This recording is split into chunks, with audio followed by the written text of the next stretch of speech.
Donc merci encore à chacun de votre temps, pour, vous présenter l'appel à initiative, de cette année pour la Fondation Territoriale 44. Hem, L'idée, c'est de vous présenter du coup, rapidement la Fondation Territoriale 44, parce qu'elle est encore toute jeune et vous connaissez pas forcément. Ça permet aussi de vous partager, les autres, possibilités que l'on a de vous accompagner. Donc rapidement, la fondation territoriale a été créée il y a, 20 mois environ, enfin ça fait à peine 2 ans. Elle fait suite à 18 mois de préfiguration avec, à la fois des collectivités, des entreprises, des associations, des syndicats et des citoyens qui, sur le territoire de la Loire-Atlantique, au moment de la crise sanitaire, se sont dit que, resserrer les liens, travailler davantage ensemble, ça pouvait avoir un impact positif pour le territoire et les personnes les plus précaires. Donc c'est l'idée de cette fondation territoriale, de contribuer à réduire, les inégalités sur le territoire, qu'elles soient sociales, sociétales ou environnementales, et puis de le faire un peu dans une démarche de, j'aime bien utiliser cette expression, relocaliser en circuit court la philanthropie et donc de faciliter, l'engagement des entreprises locales pour les associations locales. Donc c'est vraiment ça, ce qu'on cherche à faire. Et donc on est aussi en termes de posture comme un tiers de confiance, un facilitateur pour accompagner, les associations, avec, un certain nombre de services gratuits pour vous permettre de monter en compétences aussi sur, la démarche de mécénat, du soutien financier et de l'accompagnement pour, nos appels à initiatives et puis des espaces d'expérimentation pour être vraiment un outil philanthropique au service du territoire. Donc si des acteurs ont envie aussi d'expérimenter des choses ou autres, on peut utiliser, le véhicule juridique de la Fondation territoriale pour expérimenter des choses. Là, les logos, vous pouvez voir, c'est les différents partenaires qui sont engagés, depuis, la première année et donc vous voyez un petit peu la répartition. Hem Ce que je souhaitais aussi vous préciser, c'est qu'une fondation territoriale, il n'en existe pas encore beaucoup en France aujourd'hui. Pour la plupart, elles sont à l'initiative de collectivités et sur le territoire, de la Loire-Atlantique, c'est la 1re qui a vu le jour avec cette approche qui est à la fois multi-acteurs et donc qui n'est pas portée par une structure, à l'initiale. C'est aussi, la première qui a cette vision très systémique et qui est pas spécialisée sur, un champ d'action, un public en particulier. Donc on est vraiment sur cette idée d'approche systémique et on se positionne vraiment comme un catalyseur pour rassembler différents acteurs pour pouvoir créer plus de philanthropie locale. Donc ça, c'est un peu l'ADN d'une fondation territoriale et on espère pouvoir en essaimer, quelques-unes, à la suite. Nos 3 champs d'action, sont le Prime 44 que vous connaissez peut-être pour certains, qui est le point ressources et info, du mécénat 44 avec des outils que je vous présente juste après. Les appels à initiative qui est plutôt le sujet d'aujourd'hui et puis cet espace d'expérimentation où on a commencé à initier la création d'un observatoire des inégalités sociales, sociétales et environnementales qui porte mal son nom parce que ça va peut-être certainement devenir un hub de data, quelque chose d'assez innovant qui puisse non pas créer de la donnée, mais plutôt d'aller chercher les données, qui sont très, très nombreuses, mais leur permettre de se croiser entre elles pour avoir cette vision systémique et singulière du territoire et puis d'aller chercher aussi des données du privé pour les, lier à des données du public, ce qui est aussi encore, rare aujourd'hui et puis on a expérimenté, 2 autres choses, un petit dispositif pour faciliter le mécénat de compétences locales qui n'est pas une plateforme supplémentaire, mais, plutôt un accompagnement un peu sur mesure.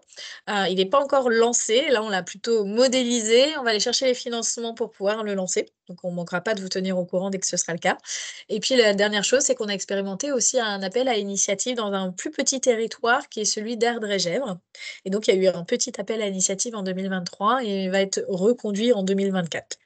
Voilà et pour vous parler juste un petit peu plus du Prime 44, le point ressources info du mécénat. Il y a une palette d'outils côté entreprise et côté association. L'entreprise, je la déroule vite, mais c'est juste pour vous dire que, notre mission, c'est aussi de sensibiliser les entreprises à c'est quoi le mécénat, c'est quoi les différentes formes et leur proposer facilement des premiers petits pas pour être un facilitateur de mécénat sur le territoire. Et donc côté association, on a organisé pas mal de webinaires et là-dessus, je vous enverrai la présentation. Vous avez le lien vers notre page YouTube où il y a 5 ou 6 webinaires, je pense, qui sont à chaque fois animés par des experts du sujet, plutôt locaux quand on a trouvé, avec des témoignages d'associations locales qui montrent comment elles, à leur petite échelle, on arrive à mettre des choses en place parce que des fois c'est pas évident, on reçoit l'information, mais comment moi je le mets en place avec les ressources que j'ai. Et vous allez avoir des sujets comme la gouvernance, la communication, le modèle socio-économique, la mesure d'impact, et j'en passe. En termes d'accompagnement individuel, on a une permanence téléphonique un mardi après-midi sur 2. Donc c'est un rendez-vous individuel de 45 minutes, pour parler de votre projet, votre problématique, vos questionnements sur le mécénat. Et un programme de mentorat, que l'on fait aussi une fois par an, où ce sont 10 associations qui sont accompagnées par des mentors bénévoles dont c'est le métier à 100 de faire, du mécénat et de la collecte de fonds et qui vous accompagnent à raison de 3 rendez-vous d'1 heure et demie. Et du coup, ça permet aussi de mettre en mouvement des choses quand vous avez déjà pu bénéficier, des formations qui sont du coup juste après la formation niveau 1 qui est plutôt sensibilisation au mécénat et la niveau 2 où là, on est plutôt sur une journée, on va aborder la stratégie, la méthodologie, les outils, la posture, pour, faire du mécénat qui n'est pas du tout la même chose que, répondre à des appels à projets pour une fondation. On est vraiment sur une posture bien différente de création d'un partenariat entre 2 structures. Et puis des ateliers de co-développement, ça on a d'ailleurs pas des places en juin, si ça peut vous intéresser.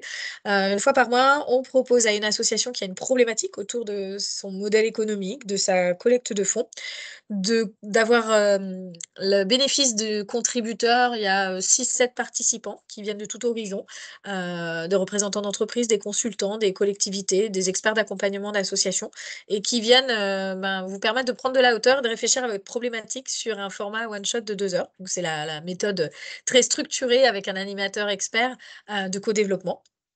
Donc ça, si ça vous intéresse, n'hésitez pas à me contacter. Et puis un référentiel aussi des mécènes qu'on est en train de constituer, mais pour l'instant, il n'y a pas encore, beaucoup de choses, mais qui permet lors de la permanence téléphonique qu'on puisse dérouler, les fondations, les mécènes locaux pour identifier peut-être certains que vous n'auriez pas encore identifiés qui pourraient, vous soutenir. Voilà un petit peu pour, vous présenter le centre de ressources et maintenant je passe, à notre sujet qui est l'appel à initiative de cette année. Je vous l'ai expliqué au début, la fondation territoriale, c'est vraiment une approche multi-acteurs et elle se vit dans tous nos espaces, en fait. Et donc, quand on lance un appel à initiative, il y a une commission qui se met en place, qui se crée, avec pareil une représentation assez large des acteurs du territoire. Donc, à la fois des associations, les collectivités, les entreprises et les fondations. Donc là, je vous affiche les membres de cette commission qui se réunissent du coup 3-4 fois pour d'abord partager un diagnostic sur notre thématique, partager leur vision, du territoire pour partager une vision commune et se dire: «Bah, au regard de cette thématique cette année qui est la thématique large, agir pour réduire toute forme d'inégalité, qu'elle soit sociale, sociétale ou environnementale», bah, est-ce qu'il y aurait des sujets, des territoires, des publics sur lesquels apporter une attention plus spécifique? Parce que sur le ressenti du terrain et des associations accompagnées, ça a l'air d'être un sujet où il y a plus de besoins et peut-être moins de financeurs. Voilà. C'est aussi des personnes qui vont, participer à la lecture des dossiers, à l'étape d'instruction ou être membre du jury. Heu, je voulais aussi, avant de rentrer dans le dossier, vous parler des grandes étapes de cet appel à initiative. Du coup, on a le webinaire d'aujourd'hui, il y en a un autre le 10 avril. La fin de dépôt des candidatures, c'est le lundi 6 mai à 12 heures.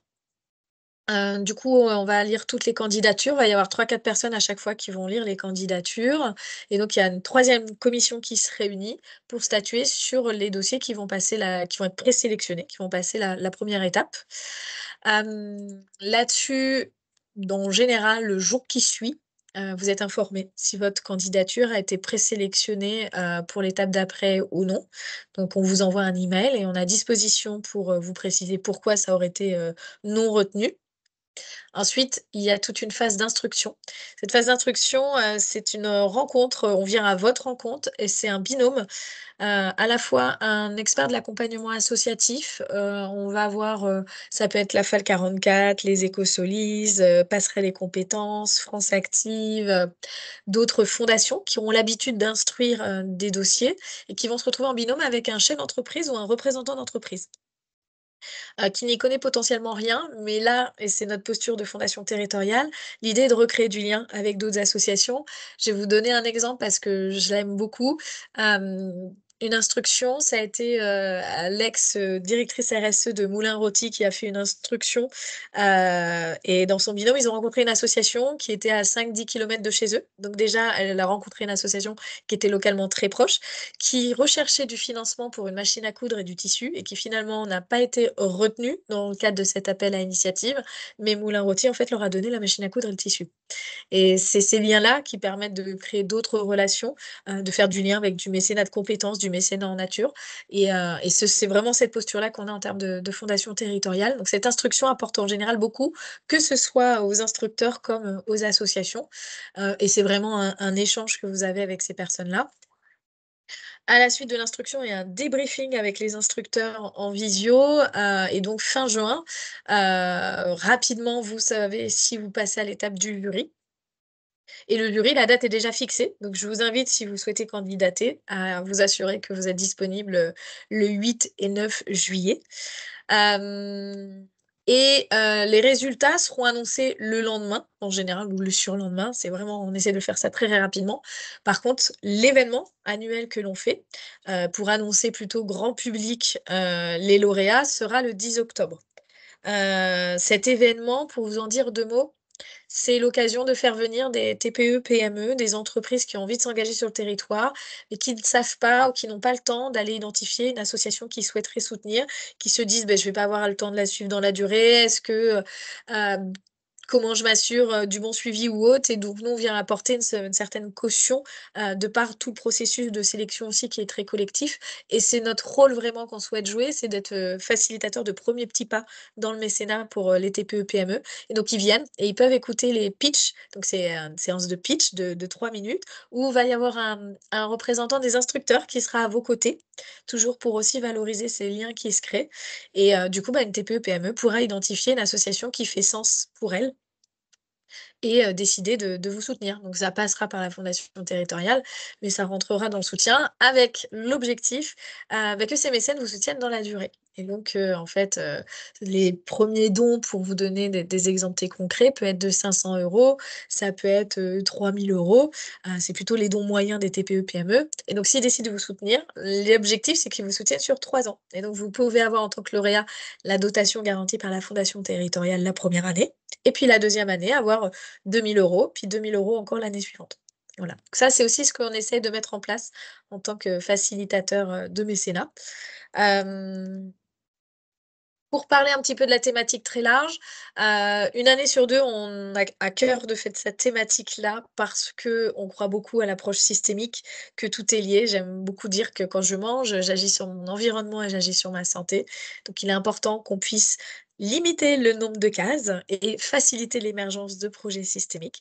Donc voilà, là, on a mis comment on l'appelle? Le donuts avec, les ODD, les objectifs de développement durable, et donc dans le dossier de candidature, on a rajouté cette année des petites cases à cocher pour savoir si vous vous positionnez justement dans des ODD. Où est-ce que vous vous positionnerez pour avoir voilà une idée de, bah, les associations qui candidatent un petit peu sur quels, enjeux elles se positionnent. Une année sur 2, on fait une thématique comme celle-ci, une année sur 2, une thématique un peu plus spécifique. L'année dernière, c'était l'égalité des chances pour la jeunesse et l'année prochaine, ce sera d'agir pour réduire toute forme de violence, qu'elle soit physique ou morale et qu'elle soit au travail, dans la rue, chez soi ou à l'école. Donc ça reste toujours des thématiques assez larges, mais un peu plus spécifiques. Hem, 2 petites questions. Vas-y. Est-ce que les comptes rendus des travaux de la commission sont accessibles et ou rendus publics? Alors, on les a pas mis accessibles, mais on peut, tout à fait le faire, il y a pas de souci. On peut vous les envoyer en fait, si vous le souhaitez, donc n'hésitez pas à nous faire la demande, pour ceux qui le souhaitent. Après on a essayé de mettre pas mal d'informations sur la présentation de l'appel à initiative, mais avec plaisir pour les partager. Après des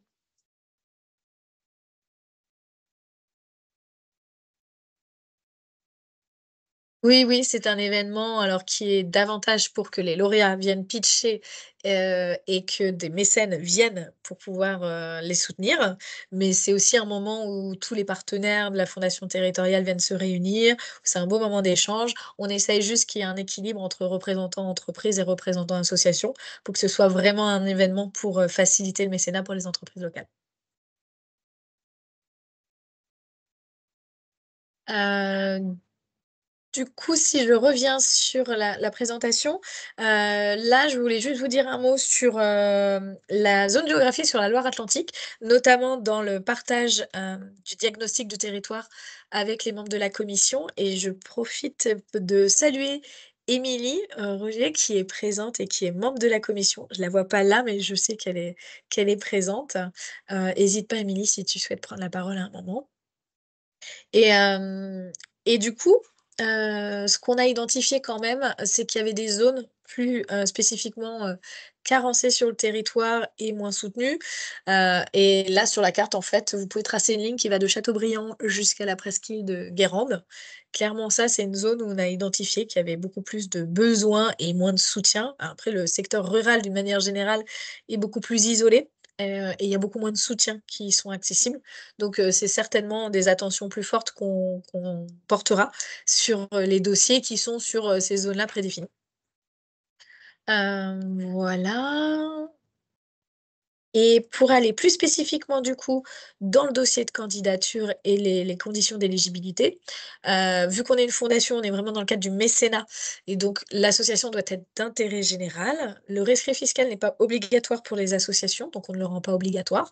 En revanche, si vous n'avez pas de rescrit, on vous demandera juste une déclaration sur l'honneur, comme quoi vous êtes bien d'intérêt général et on a un modèle à fournir si besoin. Et puis, on est sur le territoire de la Loire-Atlantique, donc ben, dans les critères, c'est que vous puissiez accompagner des personnes qui soient en Loire-Atlantique. Quelle que soit la zone géographique, ça peut être tout le territoire de la Loire-Atlantique, ça peut être une petite zone en Loire-Atlantique, ça, il y a pas de précision là-dessus. Et le siège de l'association n'est donc pas forcément dans le 44. Ce qui est important, c'est les personnes que vous accompagnez. Petite précision aussi sur le soutien, donc chaque année, on a 10 lauréats qui obtiennent chacun une mission d'accompagnement à la structuration de Passerelles et compétences. Pour ceux qui ne connaîtraient pas Passerelles et compétences, c'est une association qui accompagne les associations à la structuration, et qui va vous accompagner sur, des besoins pour votre site internet, des besoins, de structuration, des outils financiers, des questionnements sur votre gouvernance, tout ce qui est vraiment structuration de l'association et en fonction de votre besoin. C'est des missions vraiment en mode projet. On a un coaching collectif avec, les 10 dirigeants associatifs, les 10 représentants des associations.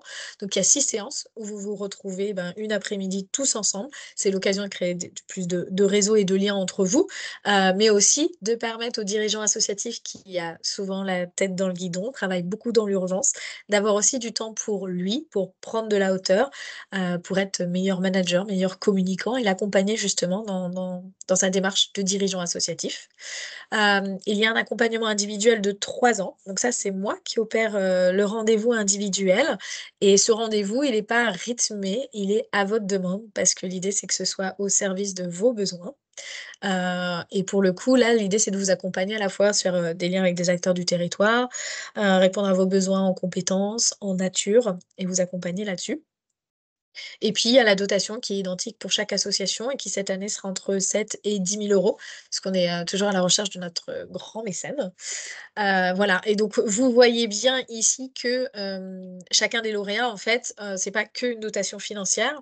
On sait bien que le financier est le nerf de la guerre, mais la posture quand on a créé la fondation territoriale qui n'était de ne rien réinventer et de se positionner là où il y avait des besoins plus forts, c'était aussi, de décupler cet, soutien financier avec un accompagnement extra-financier pour pouvoir vraiment vous accompagner dans la structuration. Donc c'est ce qui va faire écho avec, nos critères, mais c'est juste pour dire que si vous n'avez pas besoin de cet accompagnement, cet appel à l'initiative n'est pas fait pour vous. Voilà, ça s'adresse vraiment à des associations qui recherchent également un accompagnement à la structuration. Hem, on a 3 petites questions. Allez, vas-y Juliane, je t'écoute. Alors, bonjour, est-ce que vous pourrez nous faire parvenir la présentation, s'il vous plaît? Bien sûr. Pour vérification, est-ce qu'une association basée en IDF, mais dont le projet se déroulera sur le territoire, peut répondre à l'ANI? Oui, bien entendu, ce que je disais, le siège social n'a pas besoin d'être en Loire-Atlantique, ce sont les personnes accompagnées qui doivent être en Loire-Atlantique.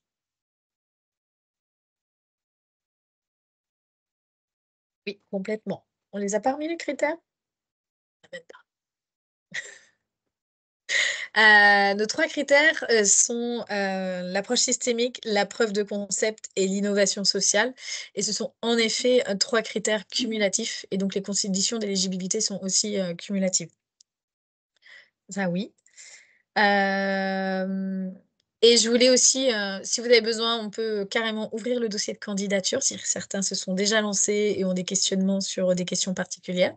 Mais sachez que sur le dossier de candidature, il y a eu un groupe de travail, avec des associations, avec d'autres fondations, qui a été fait pour rendre ce dossier le moins contraignant, mais permettant d'avoir suffisamment d'éléments pour pouvoir aussi apprécier votre candidature. Donc c'est un document Word, vous n'êtes pas contraint sur les mots, à ce que ça rentre pile poil dans la case qui souvent double le temps passé d'une association à remplir un dossier. Hem, pour information, une association met en moyenne 4h30 pour remplir ce dossier. Il n'y a pas non plus de modèle de budget prédéfini, c'est vous qui envoyez votre modèle, de budget, voilà. Et du coup, c'est pas en ligne, c'est un document Word pour pareil, que ce soit le moins contraignant possible et oui, on a basculé beaucoup de questions, qu'on s'était dit: «Ah, on a envie de savoir», mais on s'est dit: «On va les basculer sur l'instruction qui est plutôt le moment d'échange pour aller plus loin, dans votre présentation et essayer de mettre le moins de questions possible». Voilà un petit peu et puis du coup, dans les documents à joindre, en annexe de votre dossier de candidature, il y a la déclaration au JO, les statuts, membres du CA, le budget provisionnel et si vous le souhaitez, un petit enregistrement vidéo sur votre téléphone, enfin quelque chose de fait maison. On n'attend pas un montage vidéo du tout, parce que des fois l'humain peut apporter quelque chose de plus, mais il faut que vous soyez à l'aise et que, bah, ça peut apporter un plus pour les personnes qui vont, lire votre dossier. Mais ça, c'est vraiment optionnel parce qu'on sait que c'est pas forcément, tout le monde n'est pas à l'aise à faire ce genre de choses. Voilà et je crois que voilà, c'est le moment de poser vos questions. Je peux aller bien plus en détail sur, tous les sujets, puis aussi, comme je vous le disais, ouvrir le dossier de candidature si vous le souhaitez. OK. Du coup, le projet innovant doit-il commencer une fois la validation mi-juillet ou est-ce que l'aide peut aider à financer un projet déjà en cours? Alors, on peut financer des projets déjà en cours. C'est pour ça qu'on appelle ça un appel à initiative et pas un appel à projet. Parce que c'est pas cadré par un projet qui débute, qui a une fin ou quoi que ce soit. Je rappelle qu'on finance les frais de fonctionnement et à cœur parce que c'est la cheville ouvrière des associations et que c'est trop difficile pour les associations d'obtenir des financements là-dessus. Donc c'est quelque chose qu'on défend, corps et âme. Est-ce que vous pouvez redire l'objet précis de l'appel à initiative pour cette année? La thématique, c'est d'agir pour réduire toute forme d'inégalité, qu'elle soit sociale, sociétale ou environnementale en Loire-Atlantique. Donc il y a pas besoin que le projet ait déjà commencé, il peut avoir déjà commencé, ça peut être un projet qui est sur, plusieurs années et ça peut surtout être le projet associatif en lui-même, l'association. Encore une fois, c'est pas forcément un projet et ça peut être, le projet de l'asso, en fait. Nous existons depuis 2018, besoin de structuration de mécénat pour créer un emploi, pouvons-nous répondre? Alors, Hem, c'est une question assez intéressante parce que quand on est dans le cadre du mécénat, on n'est pas dans le cadre d'une subvention de collectivité, et le cadre du mécénat, c'est qu'on va soutenir une initiative, donc une démarche que vous avez identifiée suite à une problématique, suite à un diagnostic sur le territoire de besoin pour des, personnes, que vous accompagnez. Si vous souhaitez financer un emploi, c'est pas une initiative, en fait.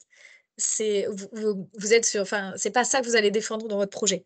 Après, s'il se trouve que pour mener à bien votre initiative, le budget, c'est, du temps passé du salarié, oui. Mais on peut pas, dans une démarche de mécénat, aller chercher de l'argent pour financer un poste. Voilà, c'est pas voilà, vous êtes, une association, donc vous soutenez une initiative qui est en fonction d'un besoin identifié, donc c'est ce besoin-là que vous allez défendre et c'est pour ça que vous allez chercher un financement. Après le comment vous allez le financer et ce dont vous avez besoin pour le mettre en œuvre, là oui, c'est des choses qu'on va financer. Mais dans la présentation, forcément, de manière les critères, de sélection, on vous oblige forcément à avoir cette réflexion-là. Donc je ne sais pas si j'ai répondu à la question, n'hésitez pas à compléter et n'hésitez pas non plus à ouvrir votre micro et poser directement les questions, hein. Mais sinon je continue, je vois qu'il y en a d'autres. Les associations 100 bénévoles peuvent-elles candidater? Oui, bien sûr. Vous avez parlé de territoire prioritaire. Y a-t-il des thématiques prioritaires? Non, il y a pas de thématique prioritaire. Après, ce qui a été soutenu un peu plus axé dans le diagnostic, c'est qu'il y avait un sujet sur l'intersectionnalité et au cumul des vulnérabilités. Quand on habite dans le rural, qu'on est une femme et qu'on est une personne handicapée, c'est encore plus compliqué. Donc il y a ces sujets-là, qui ont été identifiés, pour lesquels on portera une attention aussi, particulière. Mais il y a pas de thématique particulière, prioritaire, pardon.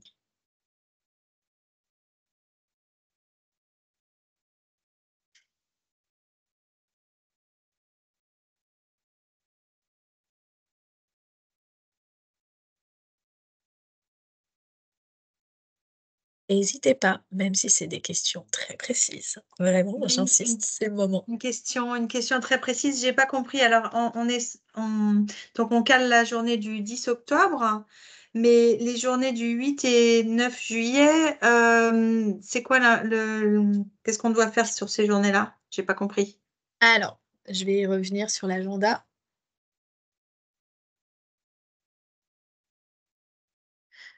En gros, les étapes de sélection, c'est un, le dossier de candidature qui est à remplir pour début mai.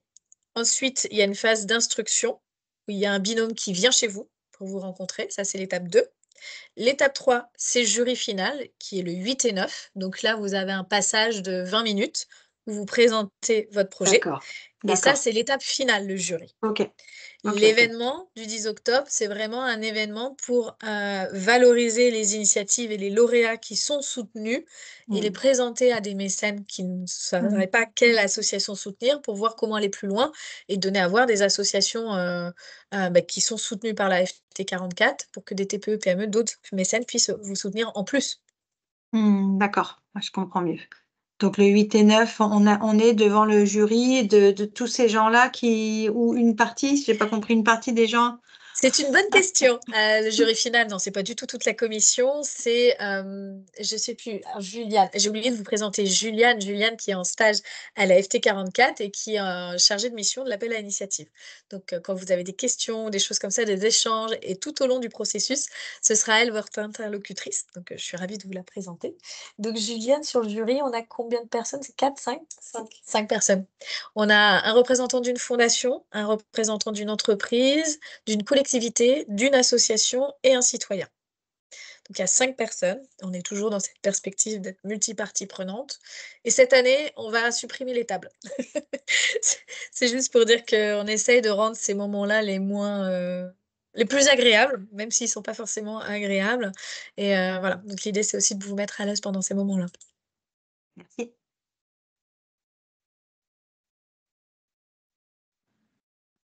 Bonjour, moi j'ai une question sur vos critères. J'ai noté rapidement approche systémique, preuve du concept et innovation. Est-ce que vous pouvez nous donner peut-être des exemples?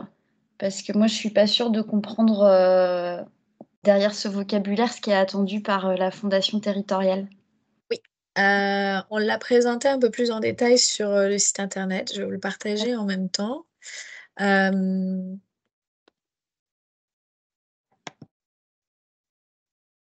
on a un site qui est super rapide comme vous pouvez le voir. Voilà. Hem, du coup, les 3 critères, je sais pas si vous voyez bien, peut-être que j'ai besoin de zoomer un petit peu, peut-être mieux comme ça. Zoom. Donc innovation sociale, l'idée, veut pas dire innovation, veut pas dire quelque chose de nouveau, mais veut dire que vous venez répondre à un besoin sur le territoire qui est mal ou peu couvert. L'idée ici, c'est de se dire qu'on n'est pas un strate supplémentaire sur quelque chose qui existe déjà, qu'on agit au sein d'un écosystème, sur le territoire, qu'on n'arrive pas, par exemple, d'un autre territoire en disant: «Ce que je fais, ça marche ailleurs, je vais le faire ici». Non, je suis basée sur quelque chose où il y a un besoin, en fait, identifié. Donc ça, c'est pour le premier sur l'innovation sociale. L'approche systémique, ben, ça, c'est, le cœur même d'une fondation territoriale, c'est qu'on tient à ça nous tient à cœur que vous connaissiez votre écosystème et que vous agissiez, en cohérence et en pleine conscience avec votre écosystème. autour des personnes que vous accompagnez, et que le bénéficiaire soit passé au cœur de votre démarche. Pourquoi pas, alors ça, c'est la cerise sur le gâteau, si vous avez des personnes concernées qui sont dans votre gouvernance, ça, c'est fabuleux. Mais l'idée de cette approche systémique, c'est davantage soutenir des projets qui sont dans l'idée de changer le système de fond, d'agir à la racine du problème. Et je vais donner un exemple concret, c'est que la Fondation Territoriale 44, on n'est pas là pour mettre des pansements, on n'est pas là pour agir sur des sujets d'urgence, parce qu'il y a d'autres acteurs qui le font et il faut le faire. Mais nous, c'est pas notre credo. Notre credo, c'est plutôt d'agir sur ces sujets de fond, ces, projets, ces initiatives sur lesquelles souvent on passe peu de temps parce qu'on n'a pas le temps, parce que c'est pas financé justement, mais qui permettraient de se dire, ben, par exemple des personnes, SDF, à qui on fait, des distributions alimentaires chaque jour, comment on pourrait faire pour avoir moins besoin? Est-ce que c'est d'agir sur le logement? Est-ce que c'est de monter des projets avec eux? Donc c'est tous ces projets-là qui sont plutôt des sujets de fond. Ça peut être des sujets sur, du plaidoyer, ça peut être des sujets sur, de la sensibilisation, mais c'est tous ces sujets de fond, en fait, et donc on n'est pas sur de l'action, d'urgence, à proprement dit, et dans une étape de preuve de concept de phase d'amorçage, ben, c'est pareil, ça c'est une posture de quand on a créé la fondation, on s'est dit: «Sur le territoire, qu'est-ce qui est le plus difficile à faire financer?» C'est pas la phase de développement de l'association, même si l'association, elle a besoin de soutien, bien évidemment, tout au long de sa vie, mais nous, on va plutôt être sur l'étape de preuve de concept, de phase d'amorçage. C'est-à-dire que vous pouvez exister depuis peu de temps ou même depuis un certain nombre d'années, mais l'initiative que vous présentez, est dans une phase où elle a besoin de passer une marche, qu'elle a du mal à prouver que ça fonctionne, qu'elle a besoin d'expérimenter et du coup qu'elle a besoin d'un effet de levier, d'un coup de pouce à cet endroit-là. Voilà. Est-ce que c'est plus Et moi, clair? j'en viens à ma deuxième question sur justement la phase d'amorçage, parce que moi, je représente une association de bénévoles aujourd'hui, avec la possibilité sans doute de recruter un temps partiel cette année. Et justement, en termes de disponibilité pour cet accompagnement, ça représenterait voilà, combien de temps parce Alors que les réunions, c'est pas le soir. exactement. Alors le coaching collectif, c'est 6 séances de une demi-journée. D'accord. Voilà. Donc effectivement, si vous êtes 100 bénévole, il faut qu'il y ait déjà une personne, en fait, qui se positionne, en fait, pour que ce soit la personne qui derrière imagine prendre le poste, par exemple. Mmh. On a sur, la mission mécénat, la mission passerelle et compétences. Là-dessus, bah, c'est une mission et c'est en fonction de votre besoin. Heu et donc c'est une personne qui va vous accompagner sur des sujets que vous avez en cours, donc pour vous aider à vous structurer. Donc j'entends que ça prend du temps en plus, mais c'est censé être là pour vous aider, donc il faut que ce soit effectivement à un moment où vous avez du temps à consacrer pour le faire, forcément. Après, il y a la mission de passerelle les compétences, il y a pas un sujet à la démarrer tout de suite maintenant. Quand je prends nos premiers lauréats 2022, je crois qu'on n'a pas encore terminé toutes les missions en mécénat compétences. Il y en a qui ont mis, pardon, en passerelle les compétences, il y en a qui ont mis 6 mois environ à se mettre en place. Donc il faut aussi que ce soit le bon moment pour vous. Mais il faut quand même que vous soyez là pour cet accompagnement, en fait. Voilà. Donc il y a la mission passerelle et compétences, il y a le coaching collectif et le troisième, c'est l'accompagnement individuel. Donc c'est un rendez-vous avec moi qui peut se faire en visio. Alors ça va être sur les horaires de travail, quoique je fais souvent des rendez-vous aussi le midi et là, c'est à votre demande. Donc il y en a pour qui ça va être, tous les 2 mois, et puis il y en a pour qui ça va être, tous les 6 mois. Après ça, c'est vraiment, pour vous apporter un soutien et répondre à des besoins. Voilà, je sais pas si D'accord, c'est merci plus beaucoup. plaisir. Bonjour, merci pour cette présentation. Est-ce que vous avez une idée de combien d'associations vont déposer un dossier pour cet appel à initiative, peut-être par rapport au nombre de candidatures que vous avez reçues en 2022? Mmh. En 2022, on en a eu 100. Voilà, mais on était moins connus, parce qu'on avait été créés, 2 mois avant. Donc moi, je me suis dit que je m'attendais à 150 candidatures. Voilà. Ok, merci.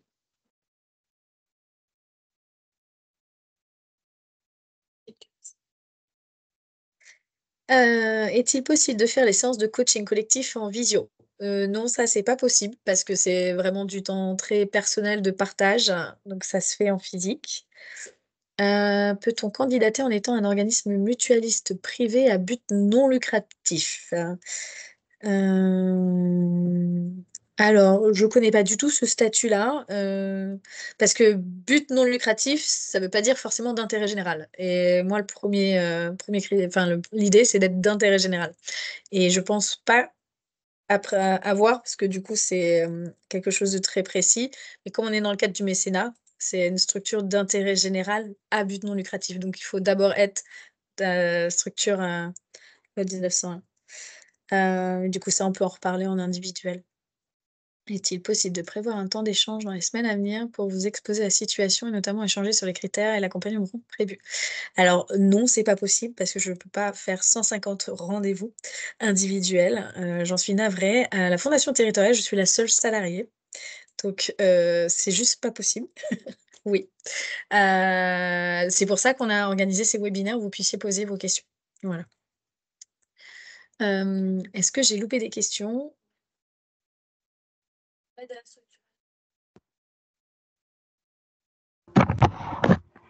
Alors, l'accompagnement à la structuration aide à ancrer davantage vos projets en fonction de ses besoins. Donc s'ils sont d'être sur les territoires ruraux, oui. Bonjour. Je sais pas si vous m'entendez bien, le réseau est un petit peu moyen là dans ma campagne. Donc moi, je représente une association qui réalise et produit des films d'intervention sociale. Donc on n'accompagne pas de bénéficiaires à proprement parler, mais en fait, on produit des films et ensuite en partenariat avec beaucoup d'associations, d'institutions, de collectivités. Et on colle parfaitement avec ce que vous posez dans les difficultés et les questionnements qu'on a et la marche à passer. Et donc, je me demandais si on pouvait quand même être éligible, même si on ne fait pas un accompagnement de bénéficiaires à proprement parler, quoi. Alors, il m'a manqué un mot ou deux ça a coupé à un moment donné. Du coup, j'ai compris des vidéos et j'ai pas eu la suite, mais j'ai compris qu'il y avait pas de Ah mince, bénéficiaires. ouais. Après, je pense qu'il y a quand même des destinataires. Tu as coupé, c'est trop chiant. Ouais, c'est que ça coupe tout le temps. Est-ce Non, que non, vous mais ça a m'entendez? coupé juste un tout petit peu, hein, le reste était Ok. OK. On fait des films documentaires d'intervention sociale. C'est-à-dire qu'au-delà de fabriquer le film, après, il y a tout un travail en partenariat avec des associations, des collectivités, des acteurs privés aussi, pour projeter les films de manière publique et générer de la discussion. Et on est complètement sur des thèmes d'intersectionnalité. Mais par ailleurs, on n'accompagne pas directement. Ça a recoupé, mais je pense que Ouais. j'ai suffisamment d'éléments. Je suis désolée. Non, non, il y a pas de souci, au contraire. En fait, quand on parle de les personnes que vous accompagnez, c'est votre public cible. Donc, c'est les personnes qui vont regarder vos vidéos, qui vont être sensibilisées et vos personnes, accompagnées, vos bénéficiaires peuvent très bien être, des écoles, des collectivités, voilà. Ok, très bien. Merci beaucoup. Avec plaisir.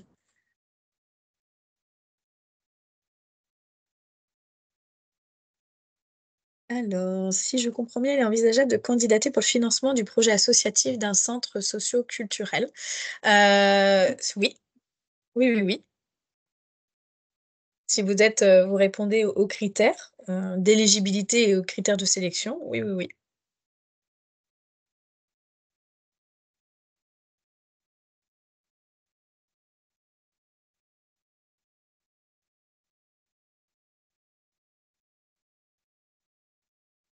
Est-ce qu'il y a des dernières questions?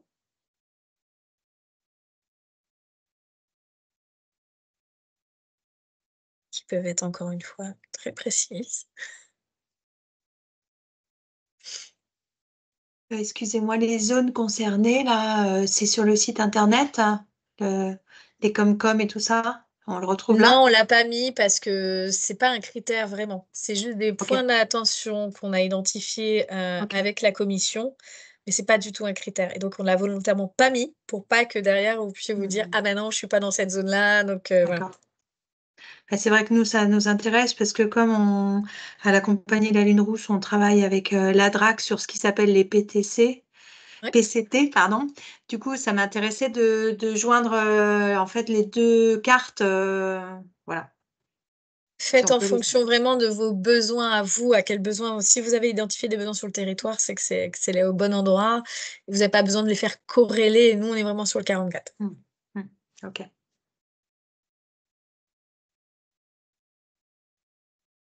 Et oui, on peut vous envoyer la présentation aujourd'hui.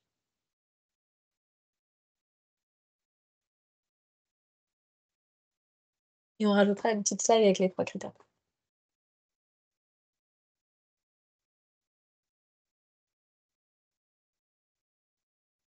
Une dernière question? Ou alors vous avez eu toutes les réponses à vos questions? Il n'y a plus qu'à. Il n'y a plus qu'à. Et du coup, il y a un deuxième webinaire. Donc, si vous avez des nouvelles questions qui reviennent entre-temps avec des questions sur des sujets que vous voudriez voir développés sur le dossier de candidature, vraiment, n'hésitez pas. Alors, je vois qu'il y a une autre question. Est-ce qu'un ESAT qui accompagne des adultes en situation de handicap et qui souhaite développer ses modes de déplacement en investissant dans l'achat d'un vélo collectif correspondant à la AI? Là, comme ça, oui, ça me semble rentrer tout à fait dans les initiatives qui peuvent être présentées. C'est justement tous ces à côté, en fait, tout ce qui est plus difficile à financer qui facilite pour autant vachement les choses.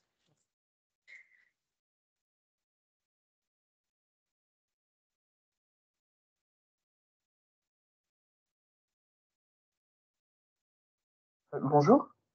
Bonjour. J'ai une question par rapport à l'accompagnement. En fait, on est accompagné plutôt sur la partie du projet où on fait la demande ou sur l'ensemble de la structure. C'est une très Je bonne pense à question. La l'exemple. plupart du temps, en fait, on a plutôt des associations qui sont de petite taille.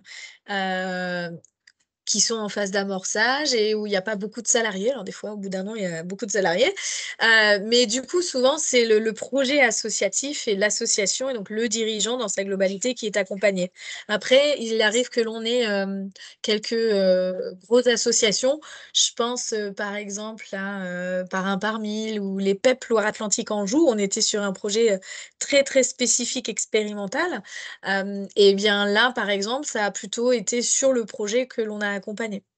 Donc c'est en Ouais. fonction de vos besoins. Après, si je prends spécifiquement le coaching collectif s'adresse quand même à des postures de dirigeants associatifs plutôt que, entre guil juste, c'est pas négatif, hein, chef de projet. Ouais. Parce que je pense, enfin, ça m'a fait écho là, les apps. Enfin, si je connais pas tous les ESAT du monde, mais j'imagine qu'ils n'ont pas forcément besoin de continuer sur l'organisation de leur structure. Et ça me rappelle notre organisation. Quand on gère des résidences de jeunes travailleurs, il y a déjà une grosse avancée dans la structuration de l'assaut. Alors, il y aurait qui dit qu'il n'y a pas besoin d'accompagnement. Il y a toujours besoin, c'est pas dire ça, mais c'est pas là où est le besoin le plus important. C'est pour ça que je Je disais, comprends. si, Mais, si toi, parfois ça des peut grosses faire. associations ont aussi des gros besoins, parce que c'est Oui, souvent, en oui, fait, les oui. sujets qu'on met de côté ou qu'on fait pour plus tard ou qu'on n'a pas le temps. Donc là, effectivement, Ouais, ça s'adresse à des associations qui se disent: «OK, j'ai envie de saisir l'opportunité de prendre un peu plus de temps sur cette étape-là d'accompagnement, de structuration», parce que c'est un appel à projet vraiment dédié à ça. ouais, ok, merci. Avec plaisir. Alors, est-ce que l'aide financière est allouée avec un calendrier échelonné avec des bilans intermédiaires? Alors, il y a pas de calendrier échelonné. À l'heure actuelle, c'est plutôt avec l'association qu'on voit en fonction de ses besoins de trésorerie. Hem, donc là, il y en a pas, de réalisés et pour les bilans intermédiaires, c'est plutôt des choses qu'on fait, entre nous, parce qu'on va avoir aussi peut-être des temps, d'événements où on va, vous valoriser toujours auprès d'acteurs économiques. Là, on est en train de créer, avec nos lauréats des 2 dernières promos, de se dire: «On va créer un emailing ou une communication dédiée pour raconter le chemin parcouru depuis que l'association est lauréate. Et sur la partie un peu mesure d'impact, bilan intermédiaire, on n'a pas de demande précise, mais on est en train de la structurer pour la mettre en place, pour pouvoir définir des indicateurs qui soient les vôtres sans en créer de nouveaux et qui puissent permettre de donner à voir. Mais par principe, on vise vraiment l'approche systémique et l'approche systémique et la mesure d'impact chiffré, ça fait pas bon ménage. Donc on est plutôt pour valoriser les belles histoires que vous êtes en train de créer que de chercher des chiffres.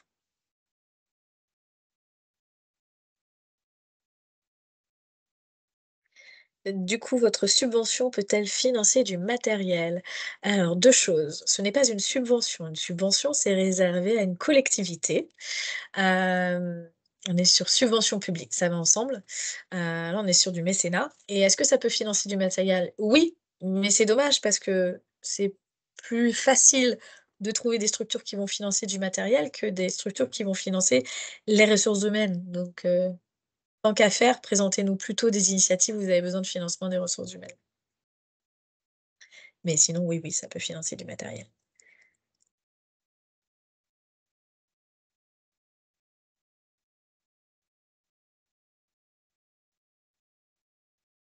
Et y a-t-il une toute dernière question?